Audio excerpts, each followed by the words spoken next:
आज से एक हफ्ता पहले 7 जून को और उसके बाद 9 जून को लगातार मैंने 2 बार आपको बताया, और जो कुछ मैंने बताया था उस बात के ऊपर सुप्रीम कोर्ट के जज ने मोहर लगा दी है। सुप्रीम कोर्ट के जज कह रहे हैं कि पहलवानों को ही अपराधी बना दिया है। अनुराग ठाकुर को कैसे सब पता है, दिल्ली पुलिस मिली हुई है, इस बारे में जो है वो जस्टिस मदन बी लोकुर साहब कह रहे हैं। सबूतों के साथ छेड़छाड़ की कोशिश हुई है ब्रजभूषण के केस में। सुप्रीम कोर्ट के पूर्व जज लोकुर बोले, सुप्रीम कोर्ट के ऊपर भी सवाल उठा दिया। और यही बात जो है, यही बात मैंने आपको मैं दिखा रहा हूं तारीख के साथ में आप देख लीजिए। 9 जून को यही बात मैंने कही थी, और ये हेडलाइन है। आप जाकर के अभी आप देखिए, वीडियो सर्च करिए, 5 दिन पहले पुराना यूट्यूब में जाकर के देखिए, यही बात मैंने कही थी। दोबारा वो सुनवा करके मैं आपका वक्त नहीं खराब करूंगा। मैंने कहा था कि किस हैसियत के तहत, किस पद के तहत अनुराग ठाकुर 15 तारीख का नाम ले रहे हैं। आखिरकार ये 15 तारीख बोलने वाले होते कौन हैं? और यही बात मैंने जब पहली बार इसने 15 तारीख का जिक्र किया था ब्रजभूषण ने, मैंने तब भी इसी बात को कहा था कि ब्रजभूषण कैसे 15 तारीख कह सकता है? क्या ब्रजभूषण को सब कुछ पता है? जबकि जो दिल्ली पुलिस की पीआरओ हैं वो कह रही थी कि हम अभी ये नहीं कह सकते हैं कि हमारी जांच कहां तक पहुंच गई है, कब तक कंप्लीट हो जाएगी, हमें सबूत मिले हैं या नहीं मिले हैं। जब दिल्ली पुलिस जो जांच कर रही है वो तारीख नहीं बता रही, दिल्ली पुलिस जो जांच कर रही है वो समय नहीं बता रही, दिल्ली पुलिस जो जांच कर रही है वो सबूत के बारे में नहीं बोल रही, जबकि अनुराग ठाकुर और ब्रजभूषण दोनों बोल रहे थे 15 तारीख 15 तारीख 15 तारीख। और मैं बोल रहा था कि 15 तारीख बोल कैसे रहे हैं। और आज इसी बात के ऊपर जो है वो सुप्रीम कोर्ट के पूर्व जज, उन्होंने इस बात पर मोहर लगा दी है। मैं हवा में इसीलिए बात नहीं करता हूं, बात को पकड़ करके तब आपके सामने रखता हूं। और आज देखिए सुप्रीम कोर्ट के जज ने जो कहा है उसको सिलसिलेवार तरीके से मैं आपके सामने रखता हूं। सुप्रीम कोर्ट के जज ने जो बात कही है सुननी चाहिए।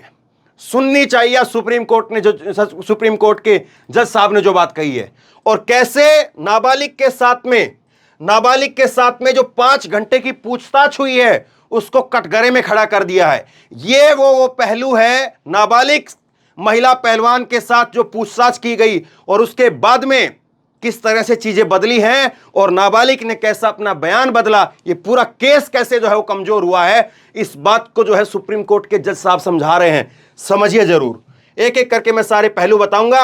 अनुराग ठाकुर के ऊपर सवाल खड़े कर रहे हैं कि अनुराग ठाकुर क्या बोल रहे हैं, दिल्ली पुलिस कैसे मिली हुई है इस बारे में वो बोल रहे हैं, और उसके साथ साथ दिल्ली पुलिस को छोड़ना नहीं चाहिए था, सुप्रीम कोर्ट के ऊपर भी सवाल खड़े किए। तो एक एक करके सिलसिलेवार तरीके से ये सारे पहलू मैं आपको समझाता हूं। आप चाहें तो जाकर के दोबारा से ये वीडियो देख सकते हैं, मैं हवा में बात नहीं करता हूं। अब आगे देखिए सुप्रीम कोर्ट के जज ने क्या कहा है। सुप्रीम कोर्ट के जज साहब कह रहे हैं कि जब सुप्रीम कोर्ट ये खुद मान रहा है कि पहलवान जो है वो खतरे में है, तो ऐसे में उनका ये नहीं कहना चाहिए था, सुप्रीम कोर्ट को ये नहीं कहना चाहिए था कि आप मजिस्ट्रेट के पास चले जाओ या हाई कोर्ट में चले जाओ। सुप्रीम कोर्ट को कहना चाहिए था कि खुद उनकी पूरी जो जांच है निगरानी में रहेगी ताकि कहीं पर कोई गड़बड़ ना हो। उच्चतम न्यायालय पहले ही इस मामले में जांच कर चुका है इस तरह के मामलों की। दरअसल क्या हुआ था, सुप्रीम कोर्ट के पास में जो पहलवान गए थे और सुप्रीम कोर्ट के पास में जब पहलवान गए तो सुप्रीम कोर्ट ने कहा कि एफआईआर दर्ज की जाए। एफआईआर दर्ज करने के आदेश जो दिल्ली पुलिस को दिया। अब उसके बाद में सुप्रीम कोर्ट ने कहा कि चलिए अब हमारा काम हो गया है, आप एफआईआर करवाने के लिए हमारे पास आए थे, हमने एफआईआर करने के दिशा निर्देश दे दिए हैं।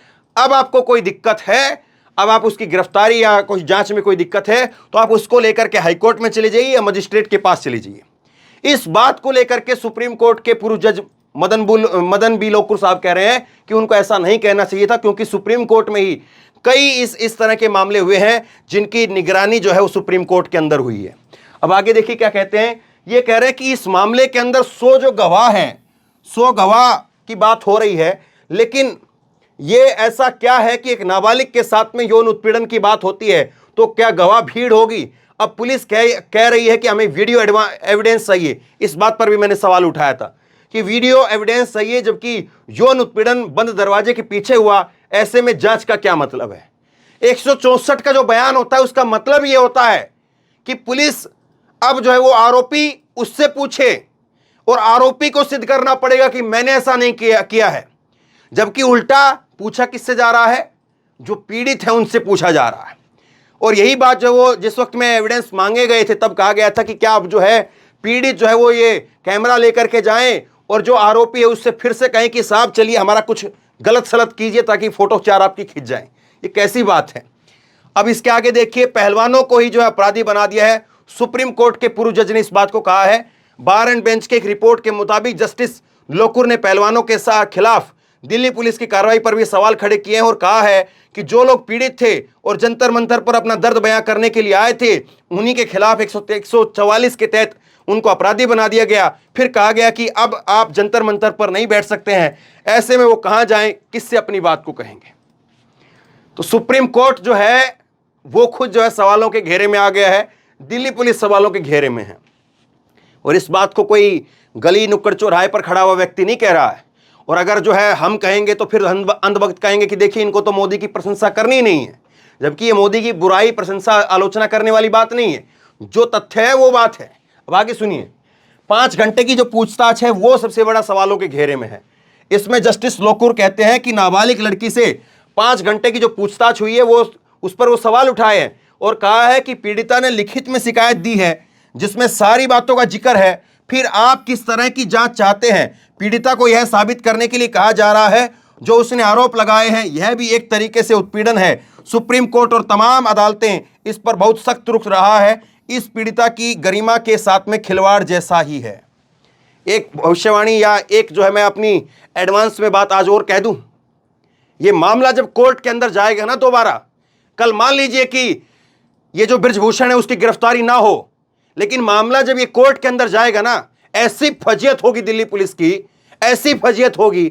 उस दिन का जो अखबार होगा या उस दिन की जो खबर निकल करके आएगी या उस दिन कोर्ट के अंदर अगर सही से इस चीज को सुना गया तो जो कोर्ट का उसके बाद में जो आदेश होगा वो सुनने लायक होगा। क्योंकि 164 के बाद में जो मैं अभी जिक्र कर रहा हूं आपसे, वही बात जो जज साहब यहां पर कह रहे हैं कि उस लड़की ने जब लिखित में अपनी शिकायत दे दी, सारी बात लिख करके बता दी, फिर आप 5 घंटे की पूछताछ कर क्यों रहे हैं? इस बात को जो है जज साहब कह रहे हैं। आगे सुनिए, अनुराग ठाकुर के ऊपर सवाल उठा रहे हैं। जस्टिस मदन बी लोकुर ने खेल मंत्री अनुराग ठाकुर के उस बयान पर सवाल खड़े किए जिसमें उन्होंने कहा था कि 15 जून तक जांच पूरी हो जाएगी। जस्टिस लोकुर ने कहा कि उन्हें अनुराग ठाकुर को यह कैसे पता था? इस मामले में बयान सिर्फ आईओ जांच अधिकारी ही दे सकता है, इसके अलावा दूसरा कोई नहीं। ज्यादा से ज्यादा वह अपने सीनियर अफसर या पुलिस कमिश्नर को जांच से जुड़ी जानकारी दे सकता है। इसका मतलब यह है कि पर्दे के पीछे भी कुछ चल रहा है जो बहुत गंभीर है, क्योंकि सुप्रीम कोर्ट खुद कई बार कह चुका है कि जांच में कोई दखल नहीं दे सकता, उच्चतम न्यायालय भी नहीं दे सकता। अगर देखिए एक कहावत कही जाती है कि अगर कानून की चले, अगर कानून देखे तो एक चींटी होती है ना, चींटी, वो चींटी जो है वो सड़क को पार नहीं कर सकती है। अगर कानून अपना बारीकी से काम करने पर आ जाए तो एक चींटी सड़क पार नहीं कर सकती है। और अगर कानून अपनी आंखों के ऊपर पत्थर रख ले तो फिर हाथी निकल जाए, किसने कौन किसको देखा। कोई कहेगा कोई निकला ही नहीं यहां से, कुछ हुआ ही नहीं यहां से। हाथी भी अगर सड़क के ऊपर से निकल जाए तो कब सब कहेंगे कोई नहीं गया यहां से। और अगर कानून काम करे तो चींटी सड़क पार नहीं कर सकती है। अब इस बात को ये कह रहे हैं कि आईओ जो है, जो इन्वेस्टिगेशन ऑफिसर होता है, वो आईओ ही इन्वेस्टिगेशन जो ऑफिसर है वही जो है इस बात को, वो उस बात की जानकारी उस बारे में बता सकता है तो केवल आईओ बता सकता है। आईओ जो है वो अपने सीनियर अधिकारी को बता सकता है, बस। उसके अलावा उसके ऊपर आईओ से कोई नहीं पूछ सकता है। देश में अगर कानून का राज होता तो ये होता, या अगर कानून का राज है तो कम से कम हम मानेंगे कि ये होगा। देखिए आगे क्या कह रहे हैं दिल्ली पुलिस के बारे में, सुनिए क्या कहा सुप्रीम कोर्ट के जो जज साहब हैं। सुप्रीम कोर्ट के जज साहब कहते हैं कि जाहिर है दिल्ली पुलिस मिली हुई है, जाहिर है दिल्ली पुलिस मिली हुई है। जस्टिस मदन बी लोकुर ने कहा कि पहलवानों ने जो आरोप लगाए हैं वह बहुत गंभीर प्रकृति के हैं। सबूत और गवाहों के साथ में छेड़छाड़ की कोशिश भी हो चुकी है। इस पूरे मामले में दिल्ली पुलिस की कार्रवाई बहुत धीमी थी, जिसकी वजह साफ है कि दिल्ली पुलिस मिली हुई है और वह नहीं चाहती कि आरोप और जांच आगे बढ़े। 1 महीना बीत गया, अभी तक क्या हुआ? यह कोई ऐसा मामला नहीं है जिसमें बहुत गहन छानबीन की आवश्यकता हो। अब देखिए मैं बोलूंगा तो लोग बोलेंगे कि ये बोल रहा है क्योंकि मोदी के विरोध में बोलना है। अरे भाई, कानून जो कहता है उसको बोल रहा हूं मैं। जो कानून दिख रहा है कि कानून की धाराएं ये है और इसके तहत ये होना चाहिए, जो कानून के जानकार जो बात कहते हैं उसको सुन करके पढ़ करके मैं बोलता हूं। और इसी बात को जज साहब ये कह रहे हैं यहां पर, देखिए दोबारा से पढ़ देता हूं मैं। इसकी वजह बहुत साफ है कि दिल्ली पुलिस मिली हुई है, वह नहीं चाहती कि आरोप और जांच आगे बढ़े। 1 महीना बीत चुका है, ऐसा क्या है इस केस के अंदर जो इतनी गहन जांच हो रही है? यह बात जो है सुप्रीम कोर्ट के जज साहब कह रहे हैं। आगे सुनिए, सुप्रीम कोर्ट के बारे में भी कहा है। सुप्रीम कोर्ट के बारे में कहा है कि दिल्ली पुलिस को ऐसे ही नहीं छोड़ना चाहिए था। दिल्ली पुलिस, जस्टिस लोकुर ने कहा कि सुप्रीम कोर्ट को एफआईआर दर्ज करने के मामले में देरी पर दिल्ली पुलिस को इतनी आसानी से नहीं छोड़ना चाहिए था। कम से कम सुप्रीम कोर्ट को पूरी जांच खुद की निगरानी में करनी चाहिए थी। अनद और national alliance of people's movement की तरफ से आयोजित एक वेबिनार में जस्टिस लोकुर ने सुप्रीम कोर्ट को सबसे पहले दिल्ली पुलिस से पूछना चाहिए था कि आपने एफआईआर में देरी क्यों की, लेकिन सुप्रीम कोर्ट ने ऐसा नहीं किया। इतना सब कुछ आ चुका है सामने। सुप्रीम कोर्ट के जज बोल रहे हैं, इंटरनेशनल रेफरी कोच बोल रहे हैं, 4 महिला पहलवानों ने अपने वीडियो और ऑडियो सबूत दिए हैं। और उसके बाद में भी अगर कल बृजभूषण शरण सिंह, माननीय सांसद गोंडा से, मोदी जी के सांसद, सबसे लोकप्रिय सांसद, अगर उनकी गिरफ्तारी नहीं होती है तो फिर मैं और आप और बाकी देश वो फिर क्या बोलेगा, सोच जरूर लीजिए। तो बहरहाल बहुत बड़ी खबर है, बहुत बड़ी खबर है।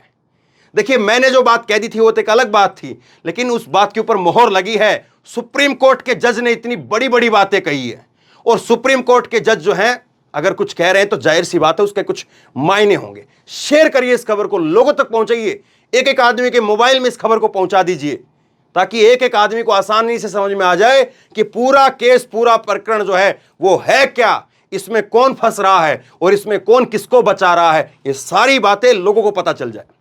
आप क्या सोचते हैं? जज साहब ने जो कहा है उनके बारे में बताइए। अब इन जज साहब को कोई एंटी इंडिया गैंग का हिस्सा ना बता दे, बस ये बाकी रह गया है। बाकी आपकी राय क्या है नीचे कमेंट बॉक्स में लिख करके जरूर बता दीजिए, ताकि और लोग भी पढ़ सकें। और इसी तरह की तमाम खबरों के लिए ऑनलाइन न्यूज इंडिया को सब्सक्राइब कीजिए, साथ में जो बेल आइकन है घंटी उसको जरूर दबाइए, ताकि जैसे ही कोई खबर अपलोड करें उसकी नोटिफिकेशन सीधे सबसे पहले आपको मिल सके। धन्यवाद। इस खबर को अभी लाइक करें, शेयर करें, अभी चैनल को सब्सक्राइब करें और घंटी जरूर दबाएं।